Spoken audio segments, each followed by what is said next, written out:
नमस्कार। BSc part third unit third के नयापन कर रहे थे। रंजक, कार्बनिक रंजक क्या होते हैं, ये किस तरह से बनते हैं और ये किस तरह से कार्य करते हैं, इसके बारे में अपन ने पिछली क्लास में पढ़ा था। अपन ने ये देखा था कि रंजक जो होते हैं वो क्या होते हैं और रंजक किस तरह से कार्य करते हैं, उसके लिए अलग अलग जो सिद्धांत दिए जाते हैं उसके बारे में अपन ने डिस्कस किया था। फिर उपयोगिता के आधार पर का वर्गीकरण और संरचना के आधार पर रंजकों का वर्गीकरण ये अपन ने देखा था और अलग अलग प्रकार के रंजक अपन ने डिस्कस किए थे। आज की क्लास में अपन ने पिछली क्लास में लिया था थैलिक एनहाइड्राइड और फिनॉल की क्रिया से बनने वाला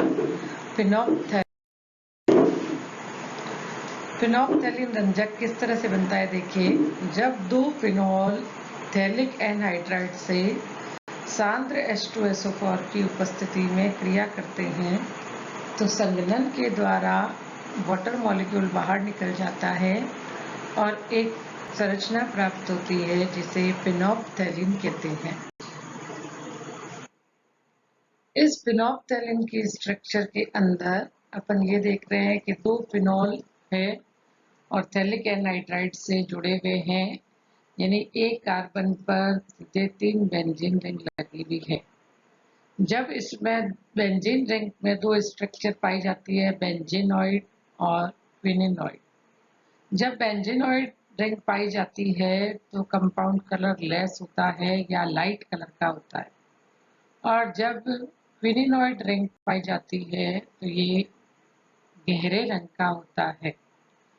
तो इसके स्ट्रक्चर में देखिए, यदि अपन फिनोल्फथैलीन को OH माइनस की उपस्थिति में ले, यानी प्रबल क्षार की उपस्थिति में ले, तो प्रबल क्षार क्या करता है, फिनॉल के H प्लस को बाहर निकालता है और O माइनस इस अनुनाद में भाग लेने के कारण से जो स्ट्रक्चर होती है वो ओपन हो जाती है और कार्बोक्सिलेट COO माइनस इस तरह से देखिए, अनुनाद से O डबल बॉन्ड, फिर बेंजीनॉइड रिंग क्विनोइड रिंग में परिवर्तित हो जाएगी और क्विनोइड रिंग में परिवर्तित होने के कारण से डाई एनाइन का निर्माण होगा। डाई एनाइन में क्विनोइड रिंग होने के कारण से ये पिंक कलर का दिखाई देगा। तो फिनोल्फथैलीन खुद कलर लेस होता है और जब इसे बेसिक मीडियम में डालते हैं तो बेसिक मीडियम में क्विनोइड स्ट्रक्चर बनने के कारण से ये लाइट पिंक कलर देता है।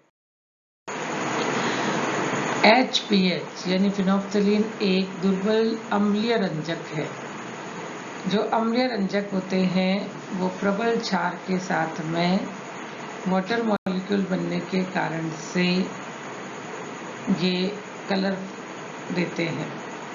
जब प्रबल अम्ल की अधिक मात्रा ले ली जाए तो क्या होता है, देखिए, जब प्रबल क्षार की अधिक मात्रा ले ली जाए तो दोनों ही फिनॉल के OH है वो फिनॉक्साइड आयन में परिवर्तित हो जाते हैं और इस प्रकार की जो संरचना बनती है उसमें अनुनाद नहीं होता और अनुनाद नहीं होने के कारण से ये कलर लेस ही होता है।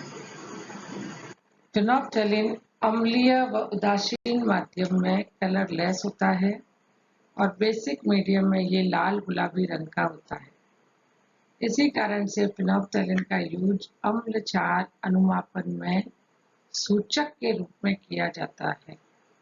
तो फिनोल्फथैलीन का उपयोग किया जाता है अनुमापन में, एसिड बेस टाइट्रेशन में, और एसिड बेस टाइट्रेशन में फिनोल्फथैलीन इंडिकेटर की तरह कार्य करता है। जेंथीन या थैलीन रंजक, डाइबेंजीन या बेंजोबन और पायरेट, फ्लोरेसीन एक प्रकार का रंजक है, रिसोर्सिनॉल से बनता है। तो ये जो रंजक है ये जेंथीन या थैलिन रंजक कहलाता है। जब रिसोर्सिनॉल की क्रिया थैलिक एनहाइड्राइड के साथ में होती है तो थैलिक एनहाइड्राइड के साथ में इसके रिएक्शन होने के कारण से एक वाटर मॉलिक्यूल के 2 अणु निकल जाते हैं और जो स्ट्रक्चर बनती है वो फ्लोरेसीन कहलाती है। तो जब फिनॉल की जगह पर रिसोर्सिनॉल लिया जाए और थैलिक एनहाइड्राइड से क्रिया करवाई जाए तो फ्लोरोसेन का निर्माण होता है।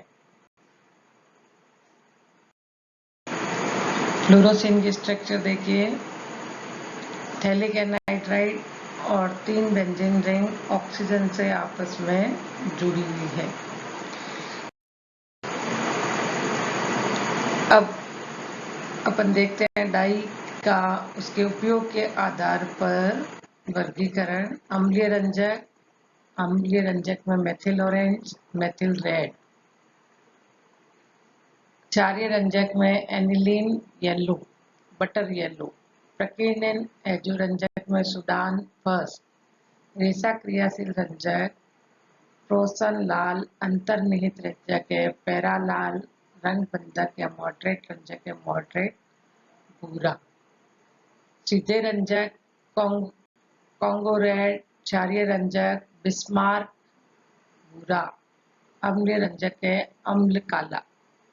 ये सारे अलग अलग प्रकार के रंजक होते हैं।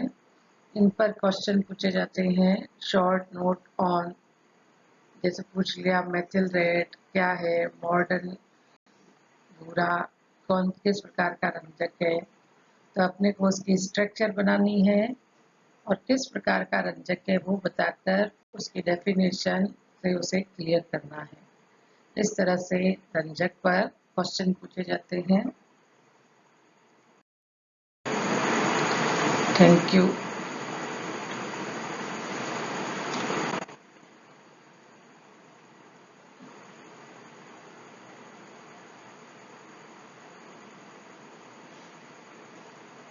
मम्मी और